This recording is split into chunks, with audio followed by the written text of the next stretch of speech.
രജി ലൂക്കോസ് ഇവിടെ വിഷ്ണുപുരം ചന്ദ്രശേഖരൻ്റെ കാര്യം പോട്ടെ. കാര്യം അദ്ദേഹത്തിൻ്റെ മകന് 27 വയസ്സുണ്ട്. ഇതിൻ്റെ നന്മതിന്മകൾ തിരിച്ചറിയാനുള്ള പ്രായമാവുന്നുണ്ട്. എന്താണ് മകൻ ശിവജിയിൽ നമുക്ക് കുറ്റം ആരോപിക്കാം. പക്ഷേ ആ മകൻ പറയുന്നുണ്ട്, ഞാൻ ഇനി മേലാൽ ഇത് കൈകൊണ്ട് തൊടില്ല എന്ന് അച്ഛന് വാക്ക് കൊടുക്കുന്നുണ്ട്. വിഷ്ണുപുരം ചന്ദ്രശേഖരൻ അതിന് പ്രകാരം ഞാൻ പ്രവർത്തിക്കുമെന്ന് ഉറപ്പ് നൽകുന്നുണ്ട്. പക്ഷേ ഇവിടെ മറ്റൊരു അച്ഛൻ ഇരിക്കുന്നുണ്ട്. ആ അച്ഛൻ്റെ മകൾക്ക് 9 വയസ്സ് മാത്രമാണ് പ്രായം. അത് വളരെ യാദൃശികമായിട്ടാണ് അച്ഛൻ മകളുടെ ഉപയോഗം കണ്ടെത്താൻ കഴിഞ്ഞതും അതിൽ നിന്ന് ഈ റാക്കറ്റിൽ നിന്ന് പൂർണ്ണമായി മുങ്ങിപ്പോകാതെ പിടിച്ചെടുക്കാൻ കഴിഞ്ഞതും. ശ്രീ റജി ലൂക്കോസ് ഇത്തരത്തിൽ 7ാം ക്ലാസ്സിൽ 8ാം ക്ലാസ്സിൽ 9ാം ക്ലാസ്സിൽ പഠിക്കുന്ന കുഞ്ഞുങ്ങളെ ഡയറി മിൽക്കിൽ പൊടിയിട്ട് കൊടുത്തും മുട്ടായിൽ കലർത്തി കൊടുത്തും അഡിക്റ്റ് ആക്കി അതിനുശേഷം ഈ പറഞ്ഞ കരിയർമാരാക്കുന്നു എന്നും വാർത്ത ഈ ചേട്ടൻ ആദ്യമായിട്ട് പറയുന്നതല്ല. നമ്മൾ നേരത്തെ ഒക്കെ കേൾക്കുന്നുണ്ട് ഈ സംഭവം. അത്രമാത്രം നാട്ടിൽ ആഴത്തിൽ വേരോടുമ്പോൾ സർക്കാർ ഇപ്പോൾ ചെയ്യുന്നത്, ഇപ്പോൾ നിയമസഭയിൽ അടിയന്തര പ്രമേയ ചർച്ചയുണ്ടായി, പഞ്ചാബാണ് ലഹരിയുടെ ഹബ്ബ്, കേരളമല്ല എന്നൊക്കെ പറച്ചിൽ മതിയാവുമോ ശ്രീ ജി ലൂക്കോസ്? ഇടപെടൽ ഉണ്ടാവണ്ടേ? എന്ന് പറഞ്ഞാൽ ഇടപെടൽ ഉണ്ടാവുന്നില്ലെന്ന് ഞാൻ പറയല്ല. ബോധവൽക്കരണം വേണം, ഈ പറഞ്ഞ എൻഫോഴ്സ്മെന്റ്. പക്ഷേ അതൊക്കെ ഏതോ കാലത്ത് ഡിസൈൻ ചെയ്തതാണ്. അടിമുടി മാറ്റി പുതിയ കാലത്തെ ലഹരി ഭീഷണിയെ നേരിടാൻ ആവശ്യമായ പുതിയ പ്ലാൻ ഉണ്ടാവണ്ടേ സാർ? ഹാഷ്മിയുടെ ഇൻട്രോയിൽ പറഞ്ഞ പോലെ ഇതൊരു ക്രിയാത്മക ചർച്ചയായി മാറണമെന്ന് ആത്മാർത്ഥത്തോടെ ആഗ്രഹിക്കുന്നു. ഇതുവരെ ഈ ചർച്ചയിൽ പങ്കെടുത്ത 3 ആത്മീയ നേതാക്കളും പിതാവിൻ്റെ വേദന ഞാൻ ഉൾക്കൊള്ളുന്നു. ആ 3 ആത്മീയ നേതാക്കളും പറഞ്ഞതിനോട് പൂർണ്ണമായിട്ട് യോജിച്ചുകൊണ്ട് ശിവഗിരി മഠാധിപതി ബഹുമാനപ്പെട്ട സ്വാമിജി പറഞ്ഞൊരു കാര്യം, ഒരു വാക്ക് ഞാൻ എടുക്കുക. അദ്ദേഹം പറഞ്ഞത് ഇത്തരം പരിവർത്തനങ്ങൾ ആരംഭിക്കേണ്ടത് കുടുംബത്തിൽ നിന്നാന്ന് പറഞ്ഞു. നിശ്ചയമായിട്ടും കുടുംബത്തിലെ ഇതുപോലെ വഴിതെറ്റിയവരെ ശ്രദ്ധിക്കാതെ കണ്ട്, കുടുംബം നന്നാക്കാതെ കണ്ട്, സമൂഹത്തിനെയും സമുദായത്തിനെ നന്നാക്കാൻ ഇറങ്ങിയ വിഷ്ണുപുരം ചന്ദ്രശേഖരൻ്റെ ഒരു ഗതികേട് ഓർത്ത് എനിക്ക് വിഷമം വരുന്നത്. എന്തായാലും അദ്ദേഹത്തിൻ്റെ ആ നിരർത്ഥകമായ പ്രവർത്തനങ്ങളുടെ വില എന്താണെന്ന് അദ്ദേഹം തിരിച്ചറിഞ്ഞതിൽ ഞാൻ അദ്ദേഹത്തെ അഭിനന്ദിക്കുന്നു. ഇത് മറ്റു പല ഈ പറയുന്ന സാമൂഹ്യ സേവകർക്കും സമുദായ സേവകർക്കും അല്ലാത്തവർക്കൊക്കെ ഒരു പാഠമാകണം. ഞാൻ ഒരിക്കൽ കൂടെ ഞാൻ പറഞ്ഞ താങ്കൾ ക്രിയാത്മക ചർച്ച എന്ന് പറഞ്ഞിട്ട് താങ്കൾ ആ രീതിയിൽ പറയരുത്. എന്ന് പറഞ്ഞാൽ അദ്ദേഹത്തിന്റെ മകന് പറ്റിയ ഒരു പിഴവ് അത് അദ്ദേഹത്തിന്റെ മകന് പറ്റിയതാണെന്ന് തുറന്ന് സമ്മതിച്ച് അതിനെതിരെ പോരാട്ടം ഞാൻ തയ്യാറാണ് എന്ന് പറഞ്ഞ നേതാവുണ്ട് കേട്ടോ വിഷ്ണു ചന്ദ്രശേഖരൻ. അല്ലാതെ വേറെ ആൾക്കാരെ പോലെ ഇത് മാധ്യമങ്ങൾ പറഞ്ഞ കള്ളവാർത്തയാണ്, എക്സൈസ് എടുത്ത കള്ളക്കേസാണെന്നും പറഞ്ഞ് അതിനെ ന്യായീകരിക്കുന്നതാണല്ലേ. പോട്ടെ, നമ്മുടെ വിഷയം അതല്ല.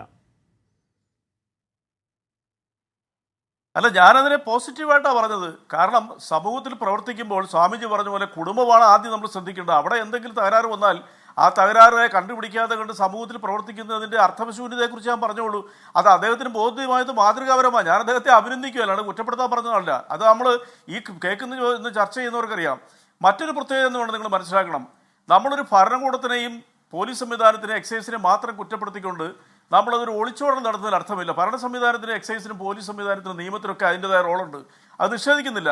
സമൂഹം വളരെ രീതിയിൽ ഉയരേണ്ട സമയം അതിക്രമിച്ചു കഴിഞ്ഞു. എനിക്ക് വളരെ പ്രത്യേകിച്ചൊരു കാര്യം പറയാനുണ്ട്. നിങ്ങൾ ചെന്താമരയെക്കുറിച്ച് ഞാനും ഹാഷ്മിയായിട്ടോട് ചർച്ച ചെയ്തിട്ടുണ്ട്. നെന്മാറയിലെ ചെന്താമര പോലീസ് റിപ്പോർട്ട് വന്നിരിക്കുന്നു, അയാൾ മയക്കുമരുന്നോ മദ്യമോ കഴിക്കത്തില്ല. അയാൾ 3 പേരെ കൊന്നു. 2019 തൻ്റെ മുടിയുടെ പേരിൽ ഒരു പാവപ്പെട്ട സ്ത്രീ ഒരു ജ്യോത്സ്യത്തിൽ കണ്ട പ്രകാരം അയാൾ വെട്ടിക്കൊന്നു. പരോളിൽ 5 വർഷങ്ങൾക്ക് ശേഷം ഇറങ്ങിയപ്പോൾ മരണപ്പെട്ട ആ ഭാര്യയുടെ നിസ്സഹായനായ ഭർത്താവിനെയും ആ മനുഷ്യൻ്റെ അമ്മ ഇയാൾ വെട്ടിക്കൊന്നു. തീർന്നില്ല, അയാൾ പോലീസ് പിടി കൊടുത്തപ്പോൾ അയാൾ ഒരു ഭാവവ്യത്യാസമില്ലാണ്. അയാൾ പറയുന്നത് അയാളുടെ മകളുടെ ഹസ്ബൻഡ് ഒരു പോലീസ് ഉദ്യോഗസ്ഥൻ ഉൾപ്പെടെ 6 പേര് അയാളുടെ ലിസ്റ്റിലുണ്ട്, അവരെ ഞാൻ കൊല്ലുമെന്ന് പറയുന്നു. ഈ മനുഷ്യൻ മയക്കുമരുന്ന് കഴിക്കത്തില്ല, മദ്യം കഴിക്കത്തില്ല.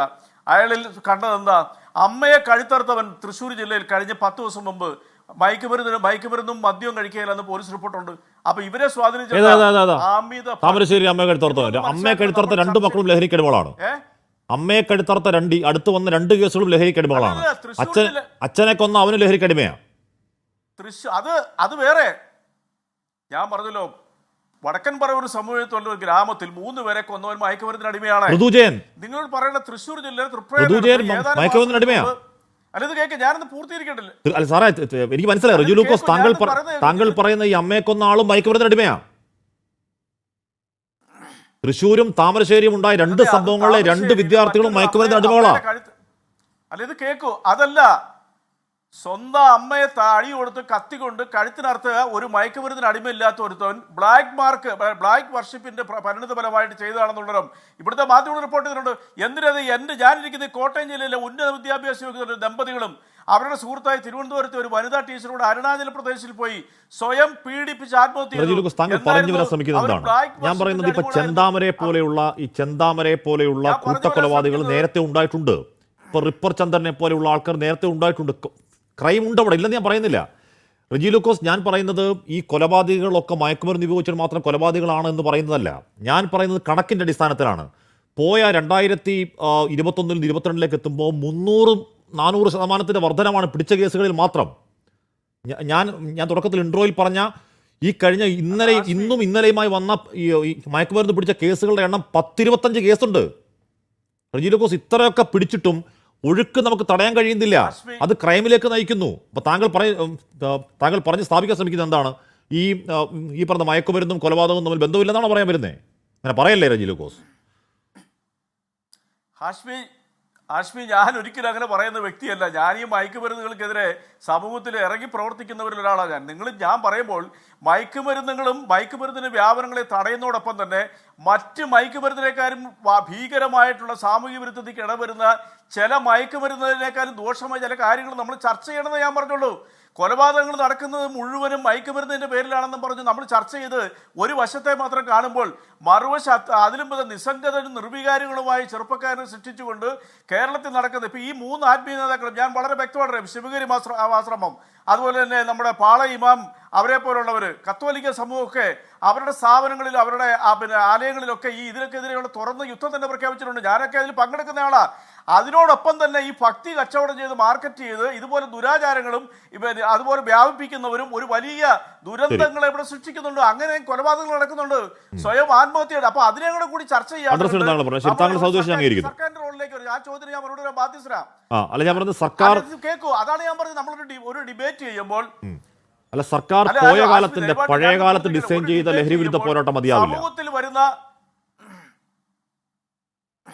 തീർച്ചയായിട്ടും അതിൽ ഒരു സംശയമില്ല കാര്യത്തിൽ സർക്കാരും പോലീസ് സംവിധാനങ്ങളുടെയൊക്കെ പരിധിക്കപ്പുറം നമ്മൾ സ്വയം തീരുമാനം എടുക്കണം. ഞാൻ നിങ്ങളോടൊരു കാര്യം പറയാം. എൻ്റെ ഗ്രാമത്തിൽ പാതിരാത്രിക്ക് ഡോറ് തുറന്നിട്ട് കിടക്കാം. അവിടെ ഒരു വർഷം മുമ്പ് ഒരു അപരിചിതരായ 2-3 ബൈക്കുകാരത്തിനെ കണ്ടപ്പോൾ അവനെ ചോദ്യം ചെയ്തവൻ വെല്ലുവിളിച്ചത് മാത്രമല്ല, മിനിറ്റുകൾക്കുള്ളിൽ 10-60 ബൈക്ക് അവിടെ വന്നു. ഇന്ന് ആ ഗ്രാമത്തിൽ മനുഷ്യൻ പേടിച്ചാ ജീവിക്കുന്നത്.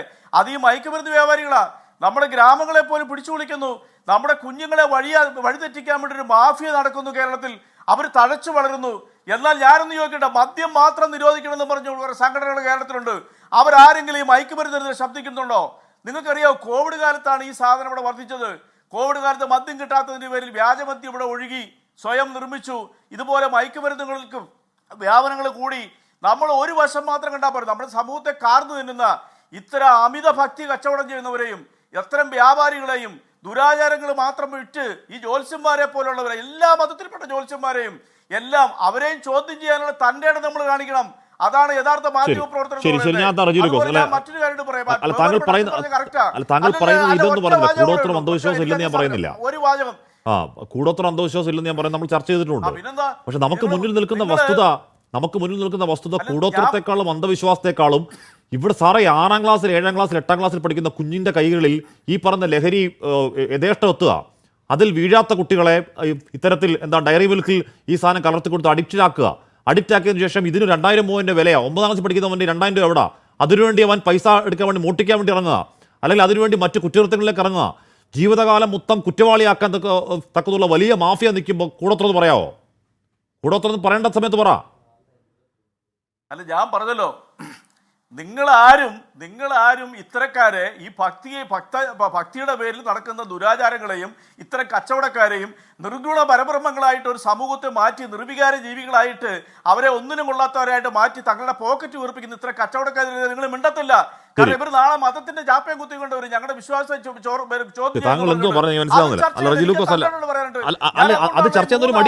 ഈ 3 ആചാര്യന്മാരെയും അത് ചർച്ച ചെയ്യാൻ മടി. അന്ധവിശ്വാസവും നമ്മൾ ചർച്ച ചെയ്തിരുന്നിട്ടില്ലേ?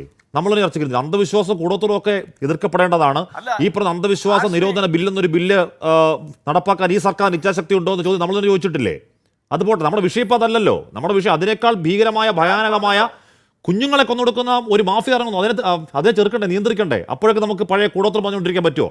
ഞാൻ അങ്ങനെയൊക്കെ എത്താം സാർ. തീർച്ചയായിട്ടും ഞാൻ പറഞ്ഞ വസ്തുതകൾ ആശ്മി മറച്ചു വെക്കണ്ട. തീർച്ചയായിട്ടും അതിനെതിരെ നമ്മൾ യുദ്ധം പ്രഖ്യാപിക്കണം. അതിന് ഇവരെ പോലുള്ള ആത്മീയ നേതാക്കന്മാർ മുൻകൈ എടുക്കണം. ഞങ്ങളൊക്കെ പിന്നിലുണ്ട്. ഞാൻ അവരെ അഭിനന്ദിക്കാൻ ഒരു കാരണം അതുമല്ല. പക്ഷേ മറുവശത്ത് ഈ സമൂഹത്തെ മയക്കുമരുന്ന് മാത്രമല്ല കാർന്നു തിന്നുന്നത്. നിങ്ങൾക്കറിയാം, പാശ്ചാത്യ നാടുകളിൽ ഇവരുടെ ഒന്നും വാർത്തകൾ പോലും എടുത്തില്ല. ഒരു ഭക്തി കച്ചവടക്കാരെ വാർത്ത പോലും എടുത്തില്ല. അതുകൊണ്ട് അവിടെ ഹാപ്പി ആയിട്ട് മനുഷ്യൻ നമുക്ക് ഭക്തിയും ഭക്തി കച്ചവടം ചർച്ച ചെയ്യാം. ഇപ്പോഴത്തെ പ്രശ്നമല്ല കടന്നാക്രമിക്കലും ഇതുപോലെ അല്ല ആശ്മി, ഇത് പറയേണ്ടത് തന്നെയാണ് ഈ ചർച്ചയിൽ. നമുക്ക് ഭക്തിയും ഭക്തി കച്ചവടം ചർച്ച ചെയ്യാം. ഇപ്പോൾ ഇവിടുത്തെ പ്രശ്നമല്ല. വീട് നോക്കാതെ കണ്ട് അദ്ദേഹം സമുദായത്തിനെ ഉദ്ധരിക്കാൻ നടന്നതിൽ ഞാൻ പറഞ്ഞപ്പോൾ ഇത് ആർക്ക് സംഭവിക്കാന്നേ റജി ലൂക്കോസ്, ഇത് വിഷ്ണുപുരം ചന്ദ്രശേഖരന്റെയും ഈ പാവച്ചന്റെ മാത്രം അവസ്ഥയല്ലെന്നേ. ആരുടെ വീട്ടിൽ എപ്പോ വേണം എങ്ങനെ വേണം സംഭവിക്കുക ഇത്?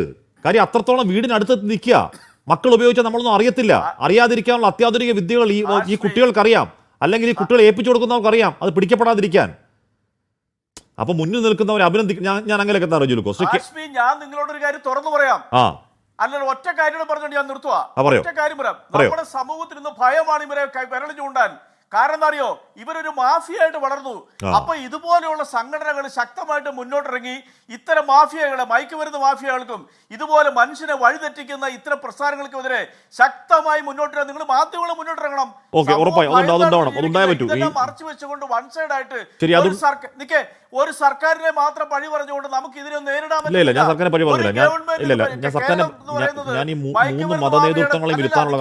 കേരളം എന്ന് പറയുന്നത് മയക്കുമരുന്ന് മാഫിയയുടെ മുഴുവൻ പിടിയിലാണെന്ന് നിങ്ങൾ പറയുമ്പോൾ അപ്പുറത്ത് പിടിമുറുക്കുന്ന ഒരു വിഭാഗത്തിന് നമ്മൾ കാണാതിരിക്കുക. ഞാൻ സർക്കാരിനെ മാത്രം കുറ്റപ്പെടുത്തിയതല്ല, സർക്കാർ ചെയ്യാനുള്ള ചെയ്യണം. ഞാൻ നമ്മുടെ ഈ ചർച്ചയിൽ 3 മതനേതൃത്വം ഇരുത്താനുള്ള കാരണം എന്താണ്? ബഹുഭൂരിപക്ഷ മതവിശ്വാസികളായ ഒരു നാട്ടിൽ നേതൃത്വങ്ങൾക്ക് ചെയ്യാനുള്ളത് ചെയ്തേ മതിയാവും. ഇല്ലെന്നുണ്ടെങ്കിൽ നാട് മുടിഞ്ഞു പോകുന്നു. അതുകൊണ്ടാണ് പറഞ്ഞത്. ഞാൻ അങ്ങനെയൊക്കെ